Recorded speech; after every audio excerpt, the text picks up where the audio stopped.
Hello, Connie Nichol here today with Creative Scrapbooker Magazine.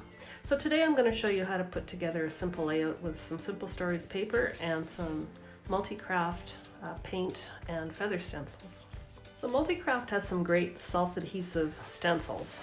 They're sticky, they're reusable and repositional. This particular package has a number of different feather stencils in it, so I use them to create some feather embellishments for my layout. I just took black cardstock, and you can tell that I've used this one, so they've got some stick. So just lay it down. And then I've got some yellow paint.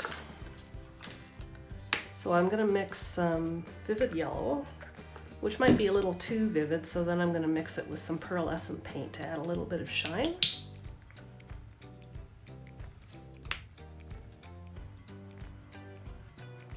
And then I'm just going to use a little dabber. You could use a sponge or a little paintbrush, and then just dab it through the stencil.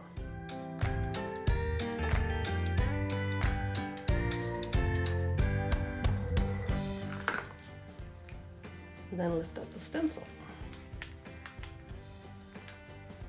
So the paint will be dry in a few minutes, and then what you can do is just grab a pair of scissors and fussy cut out your leaf. And if you want a little sparkly touch, what you can do when the paint is still wet is just sprinkle a little bit of glitter on it when the stencil is still on, so you'll get a bit of a sparklier feather like that. So for the scrapbook layout itself, I have used some Simple Stories Spring Farmhouse collection. It's just beautiful, and it's got all these birdies, which is why I was inspired to use the feathers. And I was inspired by this one sheet of paper, and there's some left, and it had all these 2-inch squares with different patterns and different sayings. So I just cut a bunch of these squares and some other 2-inch squares and used them to form the basis of my layout. So I used a corner rounder from Creative Memories, and you can either use them square, or you can round some of the corners or all of the corners.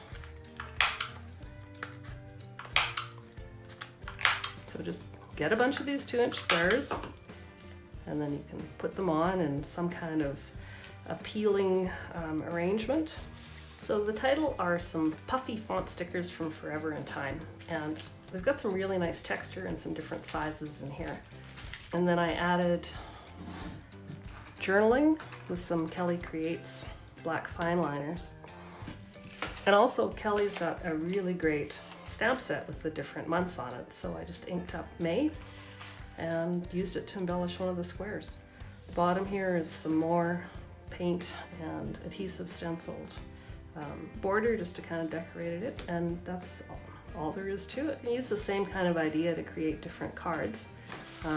So here we just have 4 of the squares of the Simple Stories paper. I've rounded all the corners. I've cut out a few of the small feathers that I've stenciled with the yellow paint and tucked them in under a die cut to make a little card. That's all for today. Thanks for stopping by.